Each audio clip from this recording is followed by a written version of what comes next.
Welcome to easy admissions. So, recounting and revaluation. Okay. So, దీంట్లో Telangana open స్కూల్‌లో 2 options అండి. Recounting of marks and reverification supply of photocopy of valued answer script అనమాట. Okay. So, recounting అంటే just మీ marks ఎన్ని అనేసి మళ్ళీ recount చేస్తారు.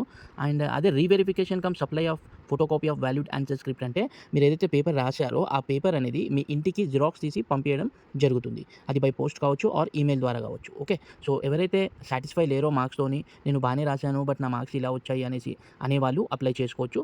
So, అంటే ఫీజు ఎలా ఉంది అంటే షెడ్యూల్ కూడా ఎలా ఉంది అంటే సో, షెడ్యూల్ అనేది 12th జూన్ అంటే ఈ రోజు నుంచి 18th జూన్ వరకు మీరు అప్లై చేసుకోవచ్చు ఫర్ రీకౌంటింగ్ ఆర్ రీవెరిఫికేషన్ అనమాట. ఓకే. సో, స్టూడెంట్స్ చాలామంది ఏమంటున్నారంటే నేను 2 అప్లై చేసుకోవచ్చు అనేసి. సో, అలా ఉండదండి. ఓన్లీ వన్ సర్వీస్ అనేది మీరు చూజ్ చేయాల్సి ఉంటుంది. అండ్ ఫీజ్ ఎంత ఉంటుంది అంటే recounting of valued answer script okay. Only recounting చేయడానికి ఇంటర్మీడియేట్‌కి వచ్చేసి 400 ఉంటుంది పర్ సబ్జెక్టు అండ్ ఎస్ఎస్‌సికి వచ్చేసి 350 ఉంటుంది. అలాగే reverification supply of photo copy okay. మీరు రాసిన ఆన్సర్ షీట్ రీవెరిఫై చేసి మళ్ళీ మీకు ఆ కాపీ పంపియడం జరుగుతుంది. సో, దానికి ఫీజ్ ఎంత అంటే 10థ్‌కైనా ఇంటర్మీడియేట్‌కైనా 1200 రూపీస్ ఉంటుందన్నమాట పర్ సబ్జెక్టు. సో, ఇది మీరు మీ సేవలో పే చేసుకోవచ్చు. సో, ఎవరైనా ఇంట్రెస్ట్ ఉన్న వాళ్ళు ఉంటే అప్లై చేసుకోండి. అండ్ ఇంపార్టెంట్ ఇన్ఫర్మేషన్ ఏంటి అంటే ఈ రీకౌంటింగ్ అయినా రీవెరిఫికేషన్ అయినా మీ కన్సర్న్ స్టడీ సెంటర్‌కి ఎటువంటి సంబంధం ఉండదు.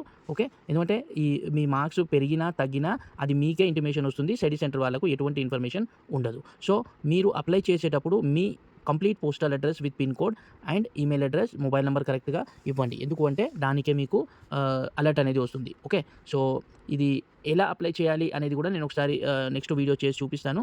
సో, 18th వరకు ఉంది. సో, దీనికి మీకు ఆన్సర్ స్క్రిప్ట్ రావడానికి గానివ్వండి, ఈ ఫైనల్ రిజల్ట్ రావడానికి గానివ్వండి, ఎంత టైం పడుతుంది అనేదైతే ఏం లిమిట్ ఉండదు. ఎందుకంటే లాస్ట్ టైం కూడా సప్లిమెంటరీ ఎగ్జామ్స్ స్టార్ట్ అయ్యే వరకు కూడా చాలామందికి వచ్చినాయి. సో, ఈ వీడియోని మీ ఫ్రెండ్స్‌తో కూడా షేర్ చేయండి. ఇంకా దీనికి సంబంధించి ఏమైనా డీటెయిల్స్ మీకు కావాలి అనుకుంటే కింద కామెంట్ చేసి కూడా అడగొచ్చు. Thanks for watching easy admissions.